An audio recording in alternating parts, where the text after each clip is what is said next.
Bismillahirrahmanirrahim. Assalamualaikum warahmatullahi wabarakatuh. Alhamdulillahi rabbil alamin. Wassalatu wassalamu ala ashrafil anbiya'i wal mursalin Nabiina Muhammadin wa ala alihi wa sahbihi ajma'in.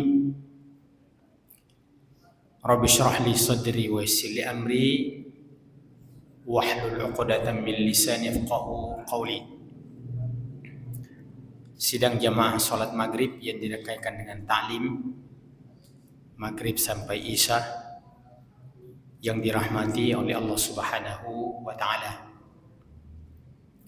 Baiklah, kita kembali melanjutkan pengkajian kita dalam buku Madarijus Salikin Baina manazili iyyaka na'budu wa iyyaka nasta'in, yang mana kitab ini diawali dengan pembahasan surah Al-Fatihah. Pada pertemuan yang lalu kita ingatkan kembali bahwa ada 3 nama Allah dalam surah ini yang menjadi pijakan dasar daripada seluruh macam-macam tauhid. Pertama ada lafzul jalalah pada kata bismillah dan pada ayat alhamdulillah. Yang kedua ada kata ar-rabb diambil dalam ayat alhamdulillahi rabbil alamin. Dan yang ketiga ada kata ar-rahman yang diambil dalam ayat pertama bismillahirrahmanirrahim, dan pada ayat ketiga Ar-Rahmanir-Rahim. Sekarang kita akan lanjutkan pembahasan daripada surah ini. Poin yang kedua di antara kandungan-kandungan Al-Fatihah.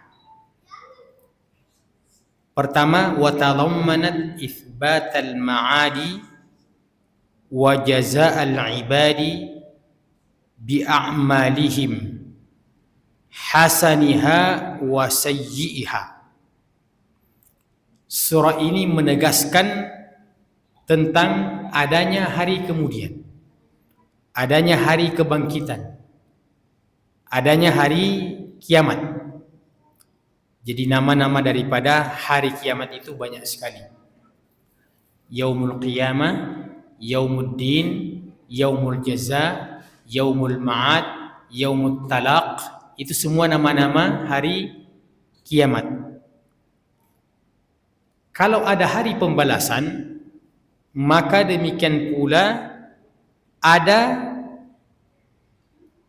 hari yang Allah akan memberikan balasan pada amalan manusia. Jadi benar-benar Allah akan memberikan balasan. Hasaniha wa sayyi'iha, yang mana balasan itu tidak keluar dari salah satu di antara 2 kemungkinan. Kalau di dunia dulu ia berbuat kebaikan, maka pasti akan dibalas dengan kebaikan pula. Demikian juga sebaliknya. Wa tafarrudur rabbi ta'ala bil hukmi idzaka bainal khalaiq wa kaunil hukmi bil adli wa kullu dhalika tahta qawlihi maliki yaumiddin. Di antara kandungan surah ini juga harus diyakini bahwa di hari pembalasan itu Allah bersendirian. Tidak ada yang membantunya. Allah yang bersendirian, yang maha tunggal, menegakkan hukum di antara seluruh makhluknya.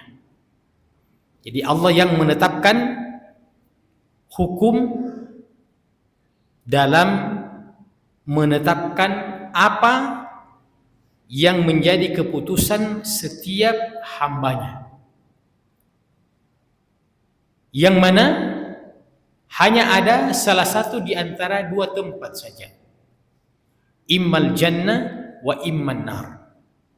Hasil konsekuensi daripada keputusan itu adalah yang pertama, ada kemungkinan akan ditetapkan dia sebagai penghuni surga, atau sebaliknya ditetapkan sebagai penghuni neraka. Tidak ada opsi yang ketiga. Tidak ada opsi yang ketiga. Jangankan opsi yang ketiga, opsi antara surga dan neraka saja itu tidak ada. Iya. Jadi antara surga dan neraka itu tidak ada. Immal jannah wa imman nar. Kalau dalam kehidupan dunia ini, kalau kita tidak sukses, kalau kita tidak menang,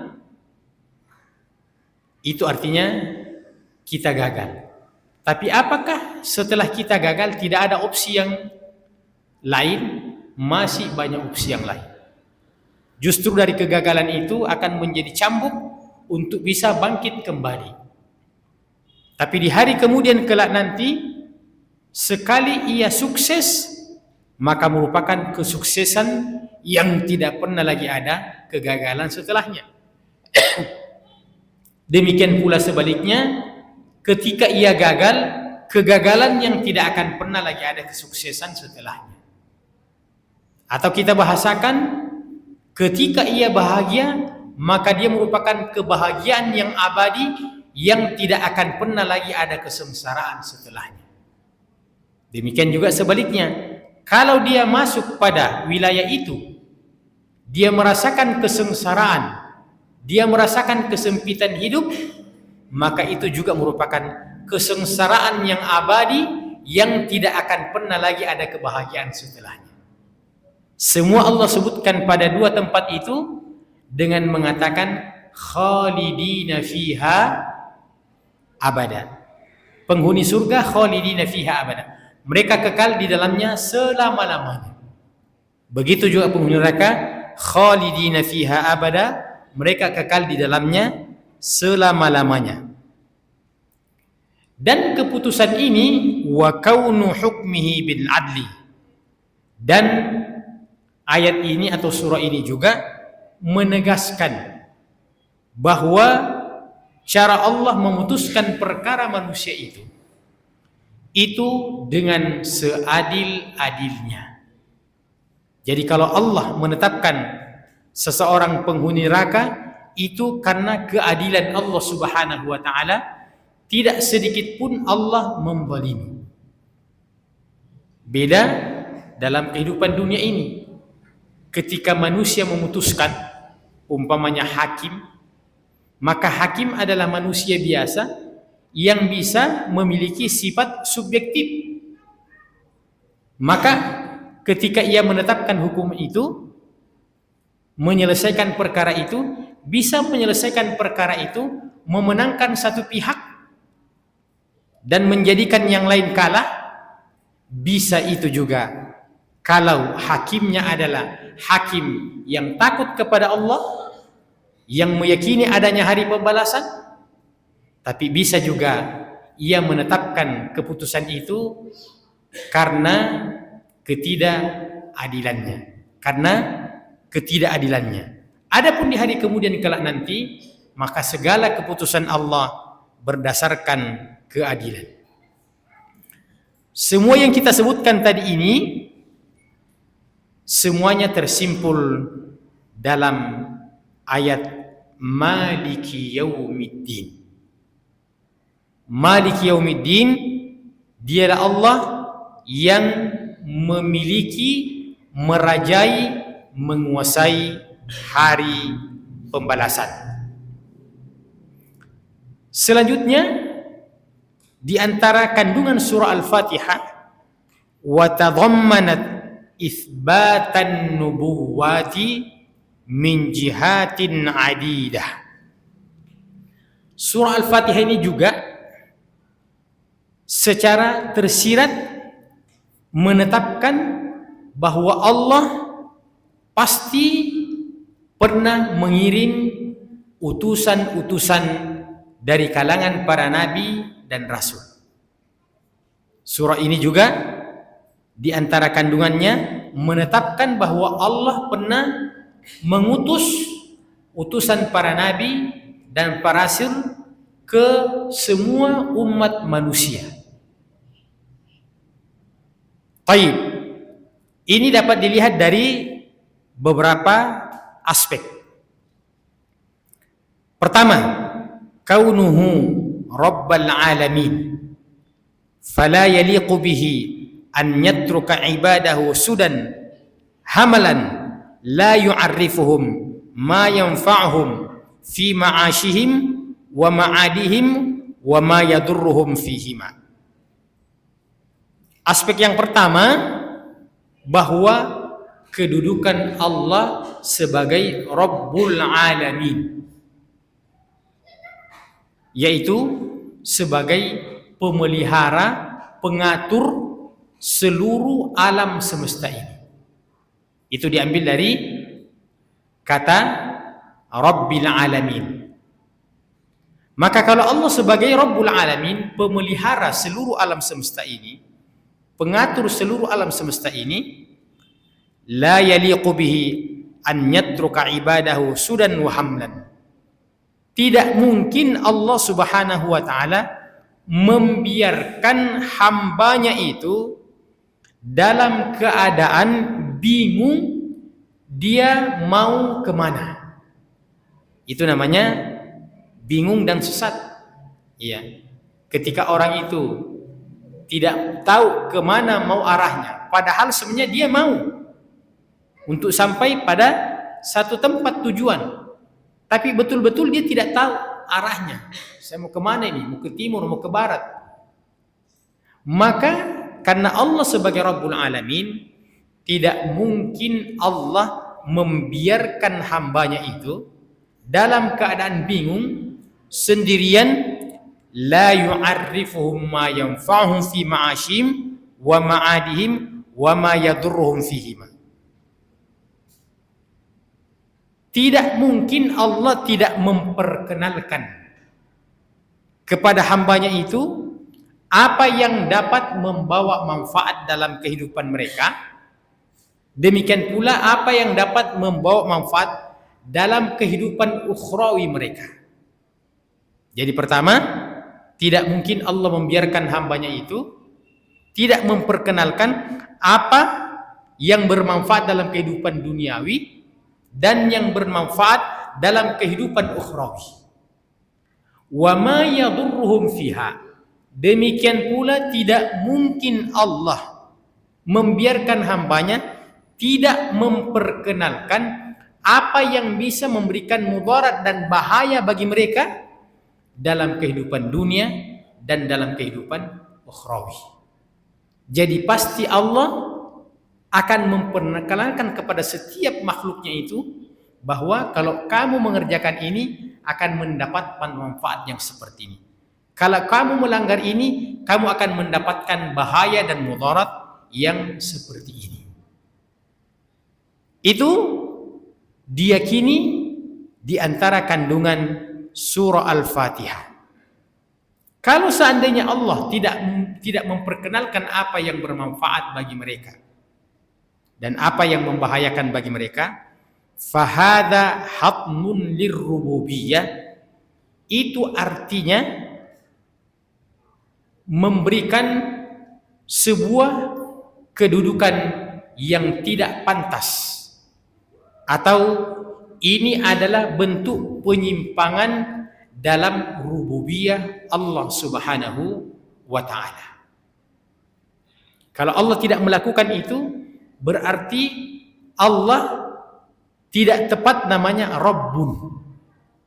Allah tidak tepat namanya Rabbun kalau tidak memperkenalkan dua aspek tersebut.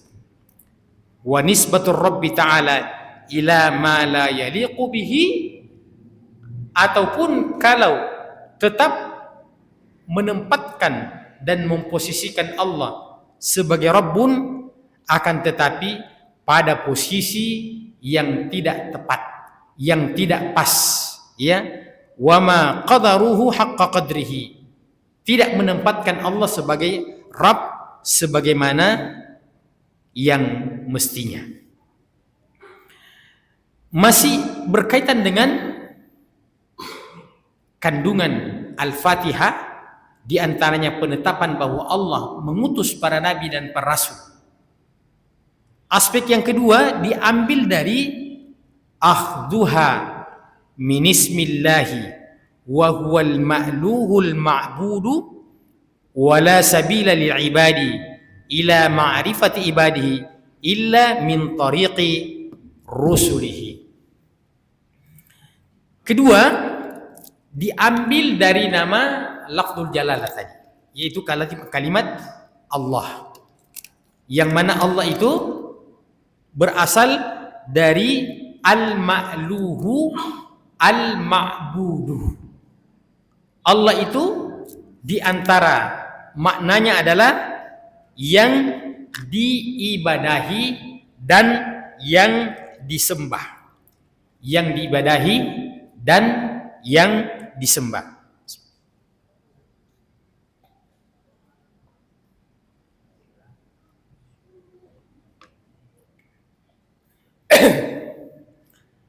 Wala sabila lil ibadi ila ma'rifati ibadati illa min tariqi rusul.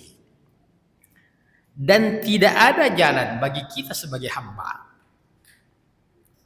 untuk bisa beribadah dengan tepat dan benar kepada Allah Subhanahu wa taala terkecuali lewat pengajaran utusannya, yaitu nabi dan rasulnya.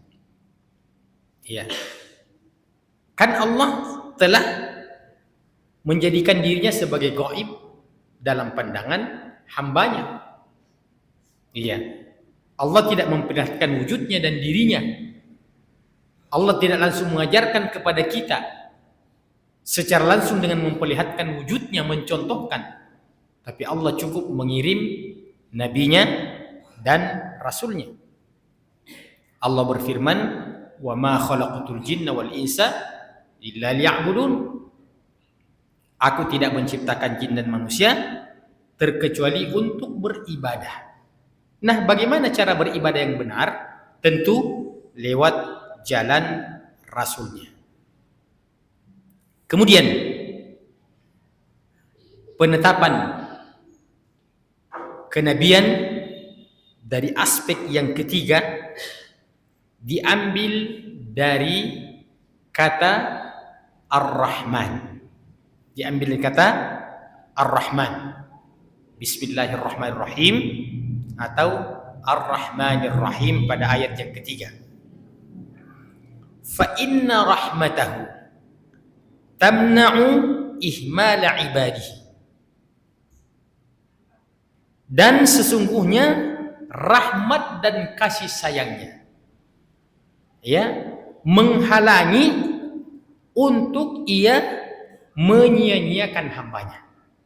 Jadi karena Allah itu Rahman, maka rahmat Allah Subhanahu wa taala sudah pasti tidak akan mungkin membiarkan hambanya, tidak akan mungkin menyia-nyiakan hambanya. Iya. Jadi kalau umpamanya contoh, ada orang, ya, namanya Rahim. Boleh orang namanya Rahim. Ya, boleh Rahim, boleh Abdul Rahim. Tapi kalau Rahman harus Abdul Rahman. Tidak boleh Rahman saja. Karena Rahman hanya milik Allah. Ya, jadi harus Abdul Rahman. Tapi kalau Rahim boleh Abdul Rahim, boleh Rahim. Jadi kalau umpama ada orang namanya Rahim, itu sebenarnya harapan. Rahim itu kalau kita rubah menjadi kata sifat, itu juga menjadi rahmatun. Artinya sifat kasih sayang. Sifat kasih sayang. Allah itu namanya Rahman dan Rahim karena kenyataannya memang Allah memiliki sifat rahmat. Tapi kalau manusia namanya Rahim, bisa kenyataannya betul-betul dia penyayang. Suka membantu orang, suka menghilangkan kesusahan orang. Maka kita bisa mengatakan, wah, cocok sekali namamu dengan perbuatanmu. Tepat kau namanya Rahim. Iya. Tapi kalau ada namanya Rahim, ya, tapi bertentangan dengan kandungan kata Rahim itu, dia kejam, dia membalimi orang, ya, dia macam-macam, maka kita katakan namamu sangat bertentangan dengan perbuatannya. Adapun Allah Subhanahu wa taala ketika namanya Rahman, ketika namanya Rahim, pasti include dengan sifat rahmatnya. Pasti include dengan sifat rahmatnya. Tidak mungkin Allah namanya Rahman dan Rahim kemudian dia tidak penyayang. Maka dari Rahman ini yang menjadi pijakan dasar, pastilah Allah tidak akan menyia-nyiakan hambanya. Dia akan menuntun hambanya. Wa adamu ta'rifihim ma yanaluna bihi ghayata kamalihim. Tidak mungkin Allah Subhanahu wa taala tidak memperkenalkan kepada mereka hambanya ini apa-apa yang mesti mereka lakukan sehingga mereka sampai ke tujuan akhir mereka, yaitu ridha Allah. Faman a'ta ismar rahman haqqahu arafa annahu mutadhamminun li irsalir rusul. Maka barang siapa yang memberikan haknya Allah dalam nama Rahman itu, barang siapa yang memberikan namanya Allah secara sempurna dalam nama Rahman itu artinya dia mengakui bahwa Allah pernah mengutus Rasul untuk menyampaikan kepada umat manusia. Selanjutnya, konsekuensi berikutnya, ini juga merupakan kandungan, kalau Allah mengutus Nabi dan Rasulnya, dari kata Rahman itu, pasti Allah Subhanahu wa ta'ala juga menurunkan kitab sucinya untuk menjadi pedoman. Jadi ada yang diutus untuk mengajar, yaitu para nabi dan para rasul, memberikan petunjuk. Kemudian ada juga materi yang diajarkan oleh utusan-utusan Allah Subhanahu wa ta'ala. Yang diajarkan oleh para nabi dan para rasul itu bukan dari diri mereka, tapi itu juga berasal dari Allah Subhanahu wa ta'ala. Maka Allah menurunkan kitab sucinya. Maka surah Al-Fatihah ini juga mengandung bahwa Allah pernah mengirimkan nabinya dan menurunkan kitab sucinya. A'zamu min tadammunihi inzalal ghaithi wa imbatal kala'i wa ikhrajal habbi.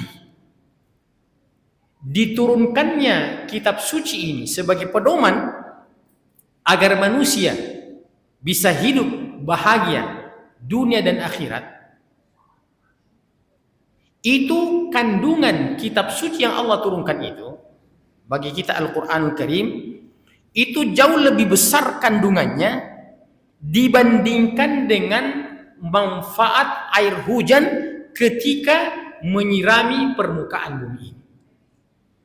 Iya, coba bagaimana peranannya air hujan ini yang menjadi penyebab suburnya seluruh permukaan bumi ini yang terkena siraman air hujan. Itu yang menjadi penyebab sehingga kita bisa hidup karena Allah menumbuhkan tanaman, ya, dari bumi ini. Kita yang paling banyak mengambil manfaatnya. Nah, diturunkannya kitab suci Al-Quran ini yang menjadi petunjuk bagi manusia, hudan linnas atau hudan lil muttaqin secara khusus, dikatakan di sini bahwa peranannya dan fungsinya kitab suci itu jauh masih lebih besar dibandingkan dengan peranan dan fungsi air hujan ketika membasahi bumi ini yang menumbuhkan tanam-tanaman dan mengeluarkan biji-bijian. Faqtida'ur rahmati lima tahsulu bihi hayatul qulubi wal arwahi a'zamu min iqtidaiha lima tahsulu bihi hayatul abdani wal ashbahi. Maka konsekuensi daripada nama rahmat Allah, itu dah kata Rahman, sehingga dengan rahmat Allah Subhanahu wa taala ia mengutus nabi dan ia menurunkan kitab suci yang akan menghidupkan jiwa dan hati-hati manusia jauh lebih di atas dibandingkan ketika Allah meniupkan roh pada jasmani kita ini yang menghidupkan lahiriah kita. Ya, kita kan dikatakan ini hidup karena masih ada nyawa. Masih ada ruh, ya. Allah belum mencabut kita punya ruh, maka kita masih bergerak, kita masih beraktivitas. Maka ada rohani manusia yang juga membutuhkan ruh. Ada rohani manusia yang membutuhkan ruh. Maka ruhnya rohani ini adalah kitab suci Al-Quran. Karenanya Allah dalam ayat yang lain mengatakan wa kadzalika anzalna ilaika ruha, dan demikianlah kami turunkan kepadamu Muhammad ruh. Iya. Ruh itu kalau terjemahan kita nyawa. Ruh kaitannya dengan badan. Ketika ruh masih ada dalam badan kita, berarti kita masih hidup. Ketika ruh sudah dipisahkan dengan badan, berarti sudah kita meninggal.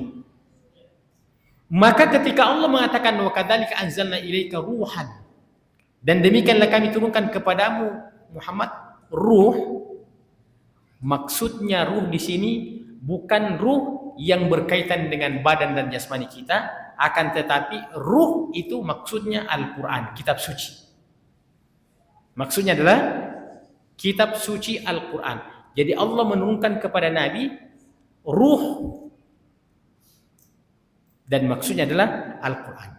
Sekarang pertanyaannya, kenapa dalam ayat ini Allah menamakan kitab suci Al-Quran itu dengan ruhan? Padahal maksudnya, kalau kita mau langsungnya, wa kadzalika anzalna ilaika Qur'anan. Tapi Allah bilang wa kadzalika anzalna ilaika ruhan. Ini ingin mengisyaratkan bahwa sebagaimana badan ini hidup karena masih ada ruh, nyawa, maka demikian pula hati dan jiwa kita ini ruhnya adalah Al-Quran. Rahnya, nyawanya adalah Al-Quran. Artinya jiwa kita ini hidup, hati kita ini dikatakan hati yang hidup, itu karena ada Al-Quran yang Allah turunkan yang menjadi penyebab hidupnya hati-hati kita. Di dalam ayat yang lain Allah Subhanahu wa taala memperumpamakan kitab suci Al-Quran ini, diperumpamakan sebagai air hujan. Maka sebagaimana air hujan menumbuhkan dan menyuburkan permukaan bumi, maka demikian pula Al-Quran ketika turun itu menghidupkan jiwa-jiwa manusia. Selanjutnya, faqtida'ur rahmati lima tahsulu bihi hayatul qulubi wal arwahi a'zamu min iqtidaiha lima tahsul bihi al-abdan wal ashbah. Lakinil mahjubuna innama adraku min hadzal ismi hadzal bahaimi wad dawabi wa adraka minhu ulul albabi amran wara'a dzalik. Adapun orang-orang yang masih terhalangi, terhijab dengan petunjuk Allah Subhanahu wa taala dan rahmat Allah Subhanahu wa taala, yang mereka fahami dari rahmat itu tidak lebih daripada sekedar Allah memberikan kebutuhan pada makhluknya itu pada hal-hal yang bersifat materi. Ya, jadi orang memahami dengan pemahaman yang tidak sempurna, pemahaman dangkal, difahaminya Rahman ini Maha Pengasih, Maha Penyayang, yaitu sebatas ketika Allah memberikan rezeki pada manusia pada hal-hal yang bersifat materi. Ya, persis mungkin pemahaman kita. Nanti kita menganggap rezeki itu kalau materi, kalau uang, kalau harta. Iya, aduh tidak ada rezeki hari ini. Kenapa? Tidak ada pembeli. Ya. Tapi dia tidak menyadari bahwa bukankah ketika Anda menjaga sholat jamaah, itu adalah cara Allah memelihara Anda, jauh lebih dibutuhkan pemeliharaan Allah kepada Anda itu dalam urusan-urusan ibadah daripada Allah memelihara Anda dalam urusan-urusan lahiriah. Ya, jadi Allah ini memelihara hambanya, lahirianya dan rohaninya. Nah, ini yang dimaksudkan oleh penulis buku ini, bahwa kadang-kadang kita menilai Allah itu memelihara kita ketika kita diberikan rezeki berupa rezeki lahiriah. Ya, banyak uangnya, banyak hartanya, ya, seperti itu. Tapi ketika kita disiplin dalam ibadah kita, hari ini Masya Allah ibadah kita, salat-salat sunat kita, bacaan-bacaan Quran kita, zikir-zikir kita, tidak ada yang terlewatkan.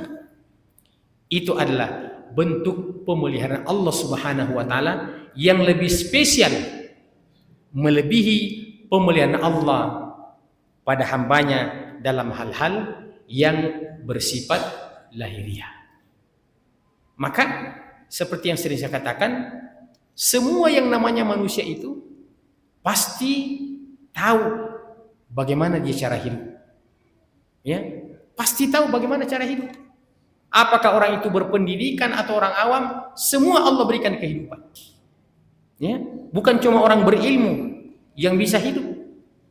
Ya, ada orang yang tidak ada sekolahnya, Pak, tapi jago bisnis. Ya. Ya. Dikalah sama orang yang tinggi ilmunya, ya. Ya mungkin sarjana ekonomi, dia pelajari teori ekonomi, tapi lebih berhasil orang yang tidak tamat SD. Itu contoh bahwa Allah memberikan semua cara hidup bagi manusia.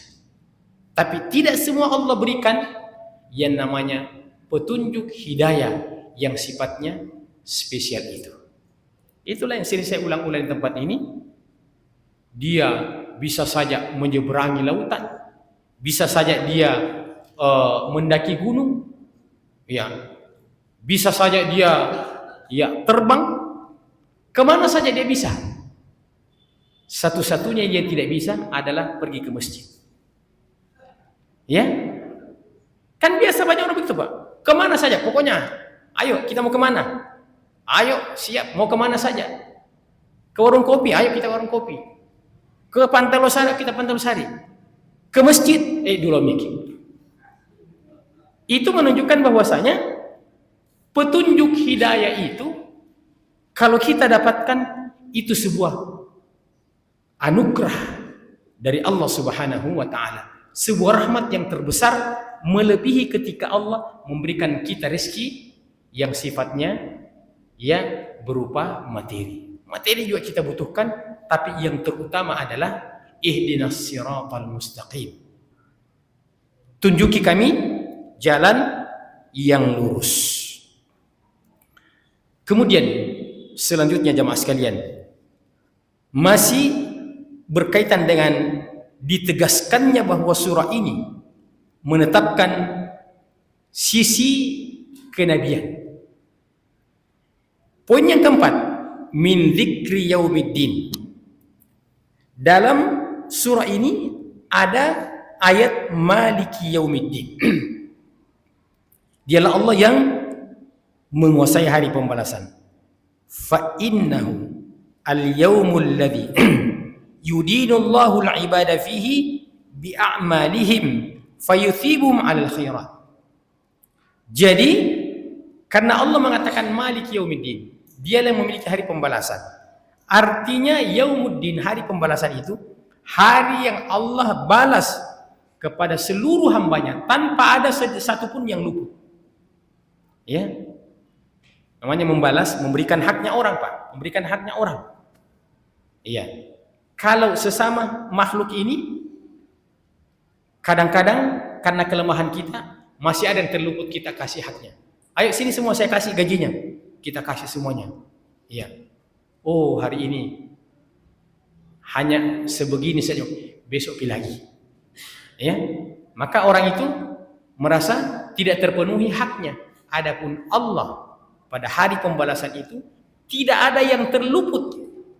Semua Allah balas sesuai dengan perbuatannya. Apa dalilnya?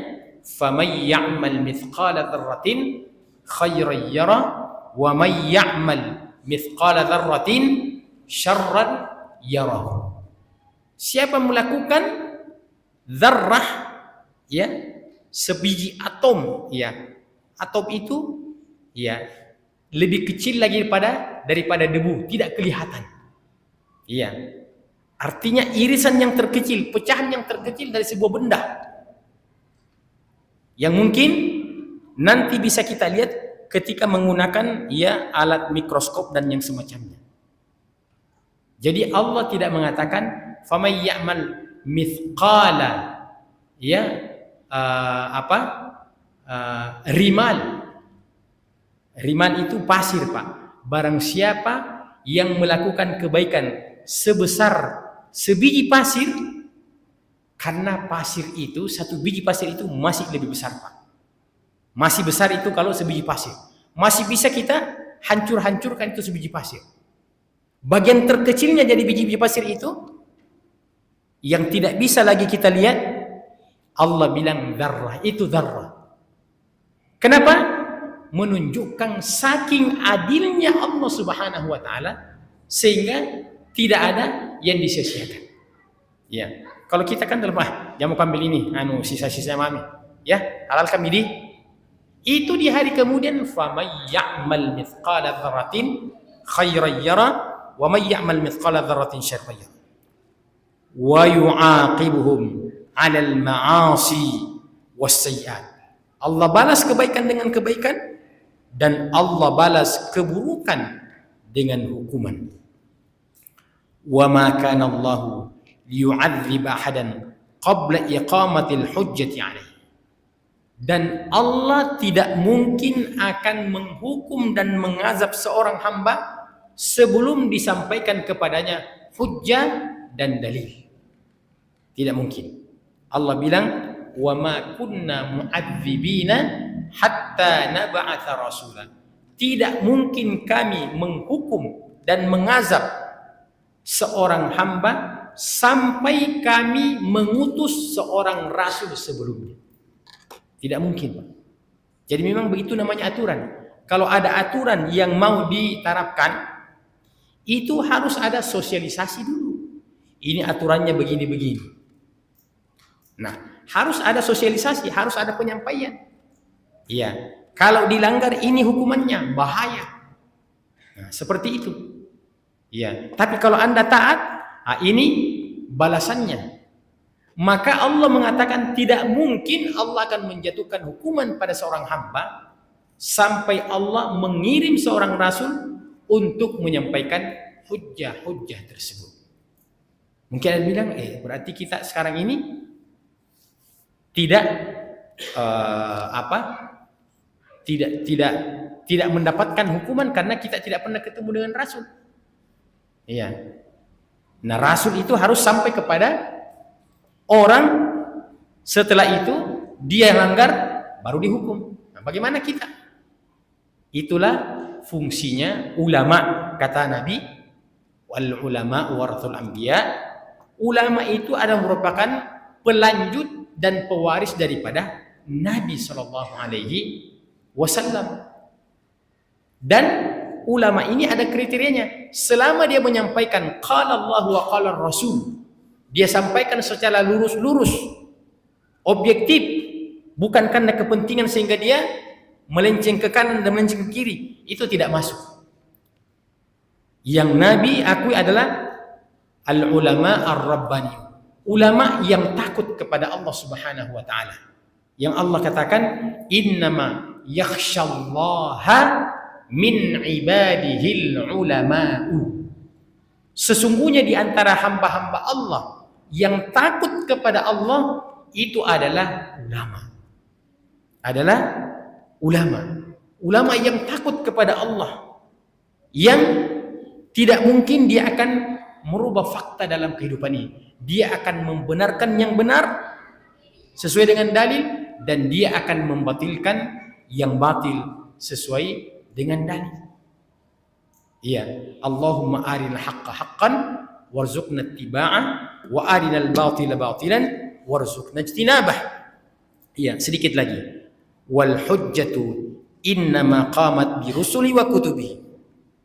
Dan hujjah itu diterima sampai kepada kita itu karena adanya utusan nabi dan rasul yang diutus oleh Allah Subhanahu wa taala, yang diakhiri pada diutusnya Nabi sallallahu alaihi wasallam.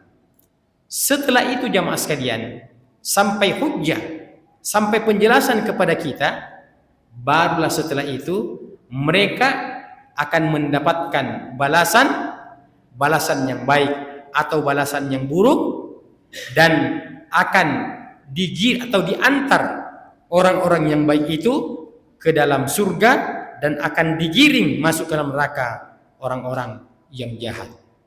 Wasiqal ladzina taqaw rabbahum ilal jannati zumara hatta idza ja'uha wa futihat abwabuha. Ya. Wasiqal ladzina kafaru ila jahannama zumara hatta idza ja'uha futihat abwabuha. Ini dua ayat ya yang menegaskan bahwa semuanya diantar dengan cara yang sopan karena akan diantar masuk ke dalam surga. Satu yang diseret dengan cara yang kasar, semuanya akan melalui pintu masing-masing. Tapi ada yang menarik dalam ayat itu ya mas sekalian. Kata Allah dalam kasus masuk ke dalam surga, hatta idza ja'uha wa futihat. Ketika mereka sudah sampai depan pintu itu dan dibukakan, wa futihat. Itu kasus surga. Kemudian kasus neraka, hatta idza ja'uha futihat. Ketika sampai depan pintu neraka itu juga pintunya dibuka. Apa yang berbeda dalam ayat ini? Perbedaannya kalau kita perhatikan baik-baik, atau ada yang langsung bisa jawab apa bedanya? Hah? Wow. Jadi ada yang mengatakan futihat, ada yang mengatakan wa futihat. Ya. Jadi kalau surga itu ada wawunya, wa futihat, dan dibuka. Kalau neraka itu tidak ada wawunya, futihat, dibuka. Ya. Ini waw luar biasa peranannya. Ya, makanya Quran itu tidak boleh diinginkan satu huruf, satu titik tidak boleh. Karena itu berpengaruh. Apa makna daripada wa futihat? Ternyata penghuni surga itu walaupun sudah pasti penghuni surga, ya sudah ketuk palu istilahnya, kau penghuni surga, sekarang diantar masuk ke dalam surga. Sampai di depan pintu wa futihat, ya ternyata pintu surga itu belum langsung terbuka, masih menunggu karena ditunggu juru kunci. Siapa juru kunci? Asy-syafa'atul kubra, Nabi kita Muhammad sallallahu alaihi wasallam. Masih ditunggu datangnya Nabi sallallahu alaihi wasallam yang akan membuka kunci. Jadi penghuni surga itu bersabar sedikit, tunggu. Sudah pasti kalian masuk surga, tapi tunggu, sabar sedikit. Maka itu makna daripada wa futihat. Adapun penghuni neraka, begitu sampai depan pintu neraka, futihat, langsung dibuka, tidak ada yang ditunggu-tunggu, langsung masuk ke dalam neraka. Itu perbedaannya wa futihat dan futihat. Karena kalau penghuni neraka itu masih menunggu waktu 1 menit, itu adalah menunjukkan bahwa tempat yang dia akan masuk itu bukan neraka yang sesungguhnya. Bukan neraka yang sesungguhnya. Sementara neraka itu adalah tempat yang sedikit pun tidak ada kebaikannya. Nah, kalau dia masih transit sedikit bilang tunggu-tunggu, itu kan berarti masih ada waktu istilahnya santai-santai sedikit karena belum masuk orang. Penghuni neraka itu Pak, begitu sampai futihat abwabuha. Jadi jangan macam-macam, ya. Jangan macam-macam tentang urusan neraka ini, karena ternyata futihat. Surga sebaliknya, walaupun sudah pasti, tapi wa futihat, sabar sedikit, masih ada yang ditunggu. Begitu ketatnya masuk ke dalam surga, dan begitu pastinya orang masuk dalam neraka bagi orang-orang yang berhak. Semuanya itu diterangkan dalam ayat Maliki Yaumiddin, dialah Allah yang menguasai hari pembalasan. Demikian jemaah sekalian, semoga bermanfaat. Insyaallah kita akan lanjutkan bulan depan insyaallah, ya. Bulan depan, karena 2 pekan ke depan ini insyaallah akan dilanjutkan oleh Ustadz kita, Ustadz Sudirman, ya, pada kajian fikih, ya, insyaallah. Jadi begitu pengaturan dari pengurus masjid, ya. 2 pekan pertama dari awal bulan, kemudian 3-4 dilanjutkan oleh Ustadz yang lain. Nanti bulan depan lagi kita akan kembali ketemu insyaallah. Subhanakallahumma wa bihamdika asyhadu an la ilaha illa anta astaghfiruka wa atubu ilaik. Wa akhiru da'wana alhamdulillahi rabbil alamin. Wassalamualaikum warahmatullahi wabarakatuh.